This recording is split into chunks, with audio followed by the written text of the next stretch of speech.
ഇനി നിനക്കൊക്കെ എന്തെങ്കിലും പറയാനുണ്ടോ? ഇല്ല.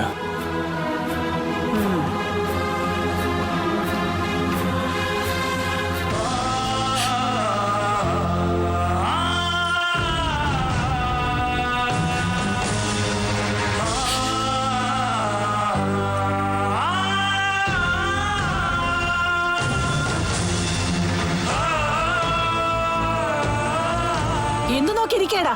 ഗ്ലാസ് കയറ്റിയിടറാ.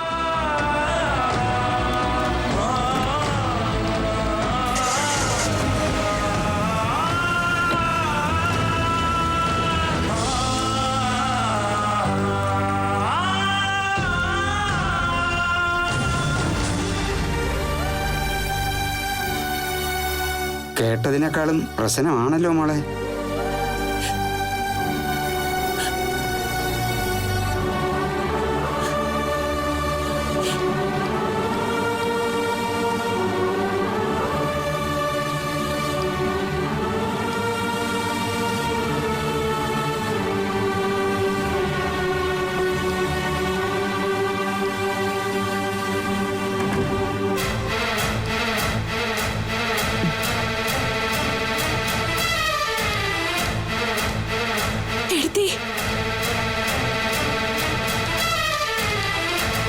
എന്താ മോളെ പെട്ടെന്ന് പോന്നേ? എന്താ മോളെ, എന്തിനാ കരയുന്നേ? സാറിന്റെ അപ്പച്ചി കടയിൽ വന്നു. സാർ അവിടെ ഉള്ളപ്പോ എല്ലാം അറിഞ്ഞിട്ടാ വന്നത്. സാറിനെ തല്ലി കൂട്ടിക്കൊണ്ട് പോവുകയും ചെയ്തു. മോളോട് എന്താ പറഞ്ഞത്? എന്റെ മുടിക്ക് പിടിച്ചോണ്ട് സംസാരിച്ചു. ഇനി സാറിനെ കാണാൻ പറ്റുമെന്ന് തോന്നുന്നില്ല എടുത്തി. അപ്പച്ചി എന്തായാലും ഈ സംഭവം അറിഞ്ഞേ പറ്റൂ മോളെ. അത് ഇന്നങ്ങ് അറിഞ്ഞൂന്ന് കരുതിയാ മതി. ഇനിയിപ്പോ ഉറപ്പെണ്ണുമായിട്ടുള്ള വിവാഹം പെട്ടെന്ന് തീരുമാനിക്കും. അതിനാ സാധ്യത. സാരമില്ല എടുത്തി. അപ്പച്ചിയുടെ ഇന്നത്തെ സ്വഭാവം കണ്ടിട്ട് എനിക്ക് വയ്യ ഇനി ആ വീട്ടിലോട്ട് പോവാൻ. അതുകൊണ്ട് സാറ് സ്വസ്ഥായിട്ട് കഴിഞ്ഞോട്ടെ. മോളില്ലാതെ അരുണിന് സ്വസ്ഥത കിട്ടുമോ? ജീവിക്കാൻ പറ്റുമോ? അങ്ങനെയൊന്നും കരുതിയിട്ട് കാര്യമില്ല. ഇന്ന് ഞാനും ആ കടയിലുള്ളവരെ നേരിട്ട് കണ്ടു. അവരുടെ മുന്നിൽ നിന്ന് വിറയ്ക്കുന്ന അരുൺ സാറിനെ. ആരുടെ മുന്നിലും തല ഉയർത്തിപ്പിടിച്ചു നിന്ന് സംസാരിക്കുന്ന ആള് ഇന്ന് നിന്ന് വിറയ്ക്കായിരുന്നു അവരുടെ മുന്നില്. എനിക്കതൊന്ന് കാണാൻ വയ്യ എടുത്തേ. സഹിക്കാനും വയ്യ. മോളകത്തേക്ക് ചെല്ല്.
അനന്തരവനെയും കൂട്ടിയാണല്ലോ വരവ്. രണ്ടുപേരുടെയും മുഖം അത്ര പന്തിയല്ല. എന്തെങ്കിലും കുഴപ്പമുണ്ടോ?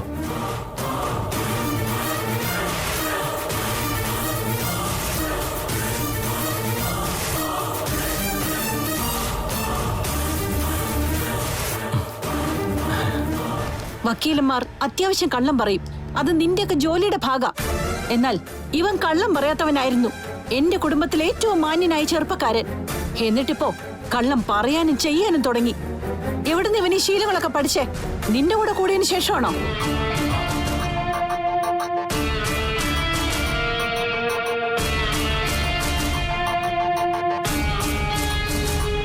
ആണെന്ന് എനിക്ക് പറയേണ്ടി വരും. എന്താ പറ്റിയത്? അയ്യോ പാവം, അവനൊന്നും അറിയില്ല. ഇവനെ വീട്ടിൽ നിന്ന് ജോലിക്കാരി പെണ്ണിനോട് പ്രേമം. അവളെ കാണാൻ വന്നപ്പോഴേ അന്തസ്സായിട്ട് അവിടെ ഇരുന്ന് കാപ്പി കുടിക്കുകയായിരുന്നു ഈ മഹാൻ.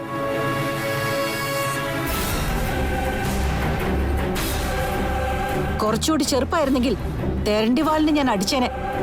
ഇപ്പൊ അതിന് പറ്റാത്ത അവസ്ഥയാ. അത് അപ്പച്ചി, ഞങ്ങളങ്ങനെ അത് ഒന്നും പറയണ്ട.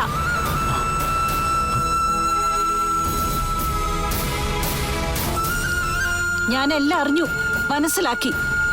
ഇനി നിന്റെ ഒന്നും നാടകം നടക്കില്ല. ചേർത്തെടുത്ത് കാർത്തു വരാമെന്ന് ചോദിച്ചപ്പോ അന്നിവൻ എങ്ങും തൊടാതെ സംസാരിച്ച് എന്നെ അങ്ങ് പറഞ്ഞു വിട്ടു. എന്നാൽ ഇന്ന് സത്യം ഞാൻ മനസ്സിലാക്കി കഴിഞ്ഞു. ചേർത്തെടുത്ത് കാർത്തുവിനെ നേരിൽ കണ്ടു.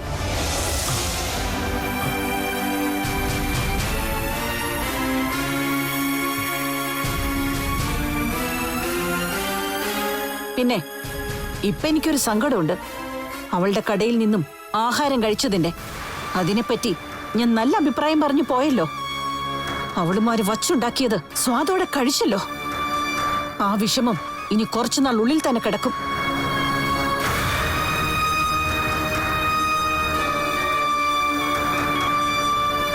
കണ്ണടച്ച് വിശ്വസിച്ചവനാ എന്റെ കഴുത്തറുത്തത്.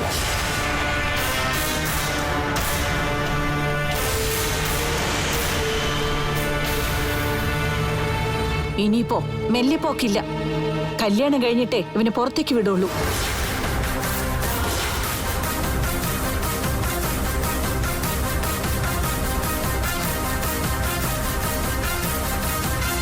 എന്റെ മകളാ വധു, മാളവിക. ഇവനത് പറഞ്ഞായിരുന്നോ? പറഞ്ഞു. കണ്ണിൽ കണ്ട കൊള്ളരുതാത്ത പെൺകുട്ടികളെയൊക്കെ മനസ്സിലിട്ടുകൊണ്ട് നടക്കുമ്പോ പെണ്ണ് കണ്ടാലും ഒരുത്തെ ഇഷ്ടപ്പെടില്ല. അതുകൊണ്ട് തന്നെയാ സ്വന്തം മുറപ്പെണ്ണിനെ തന്നെ ഇവന് കൊടുക്കാൻ ഞാൻ തീരുമാനിച്ചത്. ചേച്ചിയും അനിയത്തിയും ചേട്ടന്റെ അനിയന്റെയും ഭാര്യമാര് അവരൊന്നിച്ച് ഒരു വീട്ടിൽ താമസിക്കട്ടെ. ഇവൻ ജോലിക്ക് പോരുമ്പോ കൂടെ പോരട്ടെ. അതല്ലേ നല്ലത്. ആ, എന്താ എടുക്കാനുള്ളതെന്ന് വെച്ചാ നിന്റെ വീട്ടിൽ നിന്ന് തന്നെ എടുത്തോണം. പറഞ്ഞ പോലെ കേട്ടോളണം. പോയി വണ്ടി കയറണ്ട. പോടാ.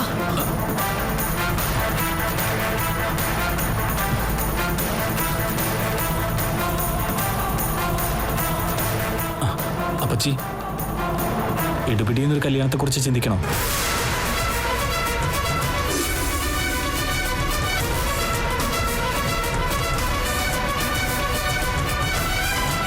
നീ അവന്റെ കൂട്ടുകാരൻ മാത്രം. അതുകൊണ്ടാ കരണത്ത് ഞാൻ തരാത്തത്. നിനക്ക് എന്തിന്റെ അസുഖാടാകില്ലേ? നീ പെണ്ണ് കെട്ടിയതല്ലേ, കുടുംബമായിട്ട് കഴിയുന്നവനല്ലേ. പിന്നെ ഈ പറഞ്ഞതൊക്കെ അവനും വേണ്ടേ? അവന് 10-31 വയസ്സായിടാ. എന്നിട്ടും കണ്ണിൽ കണ്ടവൾമാരുടെ പിന്നാലെ ചുറ്റിയ മതിയോ? അവൾ ഒരുമിട്ടവളാ. അല്ലെങ്കിൽ കുറച്ചു ദിവസം ജോലിക്ക് വന്ന് നിന്നവള് അവനെ പെട്ടെന്ന് ഇങ്ങനെ വശത്താക്കോ? അല്ല, എനിക്കാ തെറ്റുപറ്റിയത്. അവൾ ഈ നാട്ടുകാരിയാ. അങ്ങനെയുള്ളപ്പോ ഇവിടെ വച്ച് അവരടുപ്പത്തിലായിരുന്നു. എന്നിട്ട് അവൻ തന്നെയായിരിക്കും അവളെ അവന്റെ വീട്ടിൽ ജോലിക്ക് വയ്പ്പിച്ചത്. എന്തൊക്കെയോ പരിപാടികൾ ആസൂത്രണം ചെയ്തിട്ടുണ്ടായിരുന്നു കൂട്ടുകാരനും കൂടി. എന്താടാ, ഇടയ്ക്ക് അവള് വരുന്നുണ്ടോ നിന്നെയൊക്കെ കാണാൻ? അയ്യോ, അങ്ങനെയൊന്നും പറയല പച്ചി. അങ്ങനെ പറയാൻ എനിക്ക് തോന്നുള്ളൂ. ഇതൊക്കെ നിന്റെ വീട്ടിലും വിളിച്ചറിയിക്കേണ്ടതാ. അരുണും ഞാനും തെറ്റൊന്നും ചെയ്തിട്ടില്ല. കണ്ണുകൊണ്ട് കാണുന്നത് എനിക്ക് വിശ്വാസാടാ. അതുകൊണ്ടാ ഞാൻ നേരിട്ട് വന്നത്. എന്റെ മനസ്സ് എന്നോട് കുറച്ചു ദിവസമായി പറയുന്നുണ്ട് അവൻ തെറ്റ് ചെയ്തെന്ന്. അവസാനം അത് ശരിയായില്ലേ? ഇനി ആ ശരിയെ തിരുത്തണം. എന്റെ മകളും അവനും തമ്മിലുള്ള കല്യാണം കഴിഞ്ഞിട്ടേ ഇനി അവൻ പുറത്തിറങ്ങും. അതിന് നീയും സാക്ഷിയാവാൻ തയ്യാറായിക്കോ. ഇതൊരു കോടതിയാടാ. ഇവിടെ വക്കീലും ജഡ്ജിയൊക്കെ ഞാൻ തന്നെയാ. അങ്ങനെയുള്ള ഞാൻ വിധി പറഞ്ഞു കഴിഞ്ഞു. അതിനി മറികടക്കാൻ ആരും നോക്കണ്ട.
ആഗ്രഹിച്ചതേ ഉള്ളൂ ഒന്ന് കണ്ടിരുന്നെങ്കിൽ.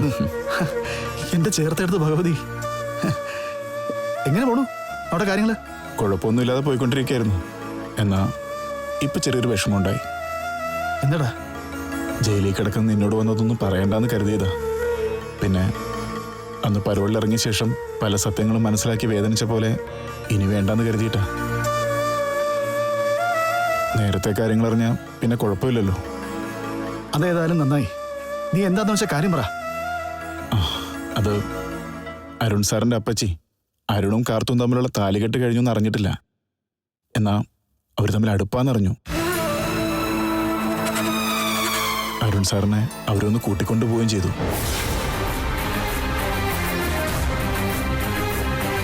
കാരണം അവര് നമ്മളൊക്കെ വിചാരിക്കുന്നതിനേക്കാളും കുറച്ച് മുകളിലാണ്. കാർത്തുവൊക്കെ ആകെ ഭയന്നിരിക്കുക. ഇങ്ങനൊരു ദിവസം നമ്മൾ പ്രതീക്ഷയാണല്ലോ പാപ്പ. ഇനി അരുണിനോട് മറ്റൊരു വിവാഹം കഴിക്കാൻ പറയുമോ? അരുൺ സാറിന് വേണ്ടി സ്വന്തം മകളെ ആലോചിക്കുക അവരിപ്പോ. മുറപ്പെണ്ണിനെ. കാർത്തു പറയുന്നത് അപ്പച്ചിയുടെ ഇഷ്ടം പോലെ എല്ലാം നടക്കട്ടെ എന്നാ. അരുൺ സാറിന് ദോഷം ഉണ്ടാക്കുന്ന ഒരു പ്രവൃത്തിയും ചെയ്യാൻ ആ കുട്ടി തയ്യാറല്ല. അതങ്ങനെ തന്നെയാണ് വേണ്ടത്. പക്ഷേ ഒരുപാട് മോഹിച്ചു പോയി പാപ്പ. ആഗ്രഹിച്ചു പോയി അവര് തമ്മിൽ ഒരുമിച്ച് ജീവിക്കുന്നത് കാണാൻ. എന്താ പാപ്പ കാർത്തൂന് മാത്രം ഇങ്ങനെ? ആദ്യം ഉണ്ണിയുമായിട്ട് ഒരുമിക്കുന്ന കരുതി, ഇപ്പൊ അരുണുമായി. ഇതാണെങ്കിലോ താലികെട്ട് വരെ കഴിഞ്ഞു. എന്നിട്ടാ ഇങ്ങനെയൊക്കെ സംഭവിച്ചിരിക്കുന്നത്? ഒരിക്കലും അരുൺ സാർ കാർത്തുവിനെ കൈവിട്ട് കളയില്ല. ആ ഉറപ്പ് ഞങ്ങൾക്കൊക്കെ ഉണ്ട്. ശരിയാ, അങ്ങനെ എനിക്കും തോന്നിയിട്ടുണ്ട്. സ്നേഹിക്കുന്നവരെ തള്ളിക്കളയുന്ന കൂട്ടത്തിലല്ല അരുൺ. അത് തന്നെ ഞങ്ങളുടെയൊക്കെ ആശ്വാസം. കാർത്തുവിനെ അരുൺ സാർ സ്നേഹിക്കുന്നുണ്ട്. അയാളെ മനസ്സിൽ കൊണ്ട് നടക്കുന്നുമുണ്ട്. പിന്നെ എങ്ങനെ വേണ്ടെന്ന് വെക്കും? അവരുടെ കുടുംബത്തിന്റെ കെട്ടുറപ്പും അപ്പച്ചിയുമായിട്ടുള്ള അടുപ്പമൊക്കെ പറഞ്ഞു കേട്ടതല്ലാതെ നമ്മൾ കണ്ടിട്ടില്ല.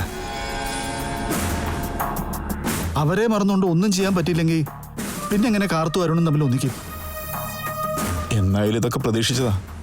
അവര് തമ്മിൽ ഒന്നിച്ച് ജീവിക്കാനുള്ള വഴി അരുൺ സാർ തന്നെ കണ്ടെത്തിക്കോളും. അതിന് കഴിയാതെ വന്നാ ഇനി എന്റെ കാർത്തൂനൊരു ജീവിതമില്ല. മറ്റൊരു വിവാഹത്തിന് നിന്ന് തരില്ലെന്ന് കാർത്തു പറഞ്ഞു കഴിഞ്ഞു. നീ വിഷമിക്കേണ്ട കണ്ണ. ഞാനും ദീപനും പിന്നെ വക്കീലൊക്കെ അവിടെ ഉണ്ടല്ലോ. ഞങ്ങള് അവരെ തമ്മിൽ ഒന്നിച്ച് ജീവിക്കാൻ വേണ്ടതൊക്കെ ചെയ്തിരിക്കും. അരുൺ സാറിന് ഇന്നും തല്ലുന്ന അപ്പച്ചിയാ. അവർക്ക് മുന്നിൽ അയാൾ അടിമയാ.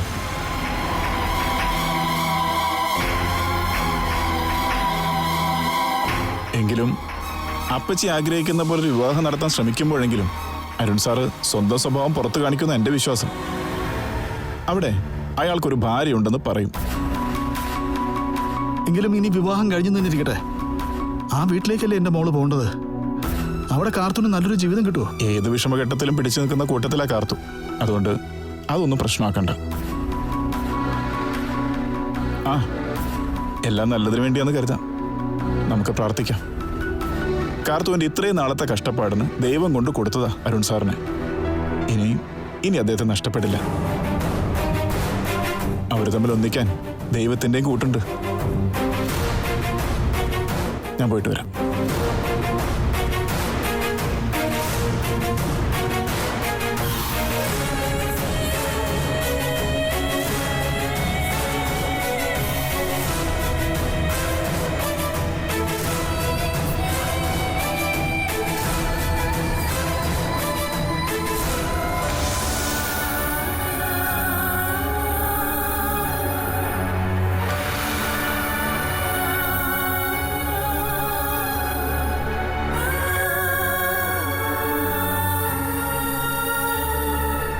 മോളെ, ഇങ്ങനെ വിഷമിച്ചുകൊണ്ട് എന്തേലും കാര്യമുണ്ടോ? എനിക്ക് എന്റെ കാര്യം ഓർത്തിട്ടല്ല എടുത്തി സങ്കടം. സാറിനെ കുറിച്ച് ആലോചിച്ചിട്ടാ. ഇനി എന്തൊക്കെ സംഭവിക്കുന്ന ഒരു നിശ്ചയവും ഇല്ല. ഒന്നും സംഭവിക്കാനില്ല. എല്ലാം കലങ്ങി തെളിയും. ഞാൻ പറഞ്ഞിട്ടില്ലേ ഏടത്തിയോട്, എന്നെ അമിതമായിട്ട് സ്നേഹിച്ച പിന്നാലെ ആപത്തുണ്ട്. അത് എത്രയോ തവണ പല സംഭവങ്ങളിലൂടെ ബോധ്യപ്പെട്ടതാ. ഇത്തരം സംസാരം കുറച്ചു നാളായിട്ട് ഇല്ലാതിരുന്നതാ. ഇനി അതിലേക്കൊന്നും പോണ്ട. സത്യമായിട്ടും പറയുവാ, എനിക്ക് പേടിയാവുന്ന എടുത്തി ആ വീട്ടിൽ പോയി താമസിക്കാൻ. അങ്ങനെ പറഞ്ഞ എങ്ങനെ മോളെ? ഇനിയിപ്പൊ അരുൺ പറയുന്നത് പോലെ കേട്ടല്ലേ പറ്റൂ. മോളെ എന്തായാലും നടുക്കടലിലേക്ക് തള്ളിവിടാൻ അരുൺ ആഗ്രഹിക്കോ? അതുകൊണ്ട് ഒരു ഭയത്തിന്റെ ആവശ്യമില്ല. സാറ് അപ്പച്ചിയെ കുറിച്ച് പറഞ്ഞതിനേക്കാൾ പ്രശ്നമാണെന്ന് തോന്നുന്നു. അരുണിനെയും ചേട്ടനെയും വളർത്തിയതിന്റെ അധികാരമാ അവര് കാണിക്കുന്നത്. അതിപ്പോ ഒട്ടുമിക്ക ആൾക്കാരും അങ്ങനെ തന്നെയാ. അവിടെ മോള് പിടിച്ചു നിന്നേ പറ്റൂ. കണ്ണേട്ടം പോയ ശേഷം നമ്മൾ സമാധാനത്തോടെ ജീവിക്കുന്നത് ഇപ്പോഴല്ലേ ഏടത്തി? ഇപ്പൊ നമ്മുടെ ജീവിതത്തിൽ ഒരു പ്രശ്നങ്ങളും ഇല്ല. ഞാൻ ഇങ്ങനെയൊക്കെ അങ്ങ് പോയിക്കോളാം. എന്താ ഈ പറയുന്നത്? കല്യാണം കഴിഞ്ഞ പെൺകുട്ടിയാ മോള്, അത് മറക്കരുത്. താലി കെട്ടിയെന്നല്ലാതെ ഒന്നിച്ച് താമസിച്ചില്ലല്ലോ ഏടത്തി. എന്നാ പിന്നെ ആ താലി മാറ്റിയിട്ട് കാർത്തു വേറെ വിവാഹം കഴിക്കോ? അതിനുള്ള തന്റെ ഇടം കാണിക്കോ? കുടുംബമായി ജീവിക്കാത്ത കാർത്തു കണ്ണേട്ടിന് വേദനയായിരിക്കും.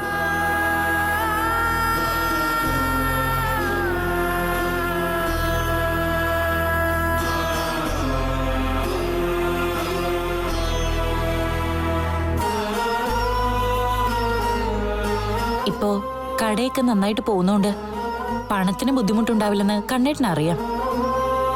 എന്നാൽ അതുകൊണ്ടൊന്നും തൃപ്തനാവില്ല കണ്ണേട്ടൻ. കാർത്തു ഒരാൾക്കൊപ്പം സുഖമായിട്ട് ജീവിക്കണം. അതിൽ പരം മറ്റൊരു സന്തോഷം ഇല്ല കണ്ണേട്ടന്.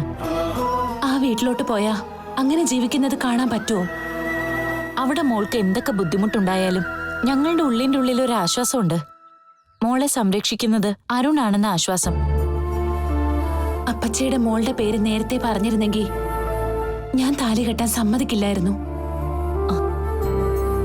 ആ വീട്ടിൽ നിന്നപ്പോ പോലും ആരുടെ നാവിൽ നിന്നും അങ്ങനെ ഒരു പേര് വീണില്ല. അത് അവരുടെ ഭാഗത്തെ തെറ്റല്ലേ മോളെ? ഓരോരുത്തർക്കും ഓരോ ഇഷ്ടങ്ങളുണ്ട്. അല്ലെങ്കിൽ തന്നെ അപ്പച്ചിയുടെ 2 പെൺമക്കൾ ഒരു വീട്ടിലേക്ക് വരുന്നത് അത്ര നല്ല കാര്യമൊന്നുമല്ല. വിവാഹം എന്ന് പറയുമ്പോ 2 കൂട്ടുകാരുടെ ഇഷ്ടങ്ങൾ നോക്കണ്ടേ? അതൊരു അടിച്ചേൽപ്പിക്കലല്ലോ. സാറിന്റെ അപ്പച്ചിയുടെ മുഖം എന്നെ ഭയപ്പെടുത്തുവാ. ആരെ അങ്ങനെ പേടിക്കുന്ന കൂട്ടത്തിലല്ല അരുൺ. അങ്ങനെയുള്ള ആള് അപ്പച്ചിയുടെ മുമ്പിൽ വണങ്ങി നിന്ന അത്രയ്ക്ക് തന്റേടിയാണവര്. അതുകൊണ്ട് നിങ്ങൾ ഒന്നിച്ച് താമസിക്കാൻ കുറച്ച് സമയം എടുത്തേക്കും. എങ്കിലും അരുണിനെ മോൾക്ക് നഷ്ടപ്പെടില്ല. ഒന്ന് വിളിച്ചെങ്കിൽ ഇപ്പോഴുള്ള ഈ ആദ്യം ഒന്ന് കുറഞ്ഞേനെ. പിടിക്കപ്പെട്ടതുകൊണ്ട് അരുൺ ഉടനെ വിളിച്ചൂന്ന് വരില്ല. വേറെ എവിടെ പോയി പെണ്ണ് കണ്ടാലും അതൊക്കെ മുടക്കാമെന്നായിരുന്നു പപ്പേട്ടനും ദീപനും ഒക്കെ പറഞ്ഞുകൊണ്ടിരുന്നത്. ഇതിപ്പോ അതിനും കഴിയില്ല. അരുൺ പറയുന്നത് പോലെ മോള് കേൾക്കണം. നിയമപരമായി നിങ്ങളിപ്പോ ഭാര്യ ഭർത്താക്കന്മാരാ. അതുകൊണ്ട് ആർക്കും ഒന്നും ചെയ്യാൻ കഴിയില്ല.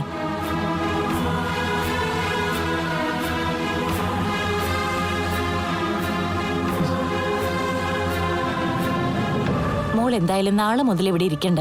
കടയിൽ വന്ന് 10 ആളെ കാണുകയും എന്തെങ്കിലുമൊക്കെ ചെയ്യുമ്പോഴേ ഇത് തന്നെ ഓർത്തോണ്ടിരിക്കില്ല. നമ്മൾ ഓരോന്ന് അതിര് കടന്ന് ചിന്തിച്ചാ അത് തന്നെ സംഭവിക്കും. അരുണ് മോൾക്ക് വേണ്ടി തന്നെയാ പലതും നമുക്ക് ചെയ്തു തന്നത്. അങ്ങനെ മോള് നന്നായി ജീവിക്കണമെന്ന് ആഗ്രഹിക്കുന്ന ആള് ഒരിക്കലും കൈവിടില്ല. അങ്ങനെ അടിയുറച്ച് വിശ്വസിച്ചോ.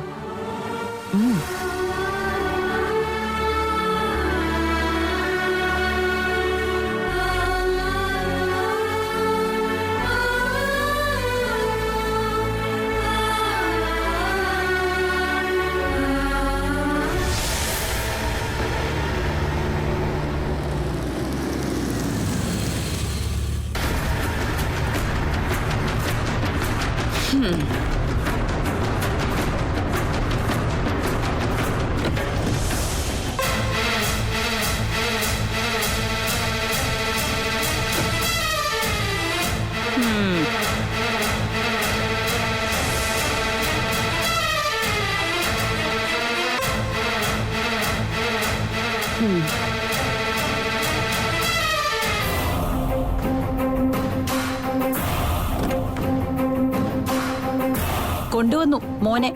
ഇനി കല്യാണം കഴിയുന്നവരെ ഇവൻ ഇവിടെ ഉണ്ടാവും. എന്തായി അമ്മേ ഇവന്റെ ജോലി സ്ഥലത്ത് പോയിട്ട്? അവിടേക്ക് പോയത് അവളെ കാണാനല്ലേ, പിന്നെ ഇവനെ കൂട്ടിക്കൊണ്ടുവരാനും. നേരെ കടയിലേക്ക് ചെന്നപ്പോ അവിടെ അവള് മാത്രമല്ല ഇവനും ഉണ്ടായിരുന്നു. അവള് വച്ച് വിളമ്പുന്നത് മൂക്കുമുട്ട കഴിച്ചുകൊണ്ടിരിക്കുകയായിരുന്നു ഇവൻ. അപ്പൊ അവൾ ആ നാട്ടുകാരിയാണെന്ന് തന്നെ ഉറപ്പിക്കാം അല്ലേ? അതേന്നേ, ഇവൻ റെക്കമെൻഡ് ചെയ്തിട്ടാ അവൾ ഇവിടെ വന്ന് ജോലിക്ക് ചെയ്യുന്നത്. അപ്പച്ചി അത് ഞാൻ അറിഞ്ഞ കാര്യം പോലും അല്ലെന്ന് ഞാൻ പറഞ്ഞല്ലേ. നീ മിണ്ടരുത്. ഇത്രനാളും പറഞ്ഞതൊക്കെ കള്ളമല്ലായിരുന്നോടാ?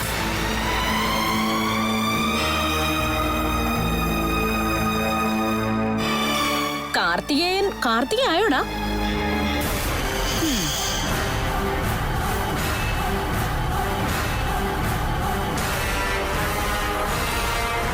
ഇപ്പൊ അമ്മായിക്ക് മനസ്സിലായല്ലോ, മൂത്ത മോനേക്കാളും ഒരുപാട് താഴേക്ക് പോയി ഇളയ മോനെന്ന്. ചെറിയ പ്രായത്തിലെ ജോലി കിട്ടി, അതിനുശേഷം ഉണ്ടായ മാറ്റം ഇത്. അതുവരെ എന്റെ അമ്മയെ അനുസരിച്ചായിരുന്നു ജീവിച്ചിരുന്നത്.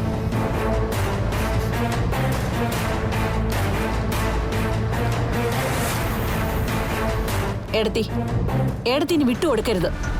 ഞാൻ മന്ത്രി സുഗതനെ വിളിച്ചിരുന്നു. അവന്റെ ട്രാൻസ്ഫർ ശരിയാക്കിയിട്ടുണ്ട്. അതുപോലെ വിവാഹം കഴിയുന്നവരെ ലീവും പറഞ്ഞിട്ടുണ്ട്. ട്രാൻസ്ഫർ നേരത്തെ ശരിയായതാണല്ലോ. എന്നിട്ട് അവൻ ആ നാട്ടിൽ തന്നെ വേണമെന്ന് പറഞ്ഞ് തിരിച്ചു പോയതല്ലേ? എല്ലാം ഇപ്പം മനസ്സിലായല്ലോ. ഇനി അവൻ പറയുന്നൊന്നും വിശ്വസിക്കരുത്.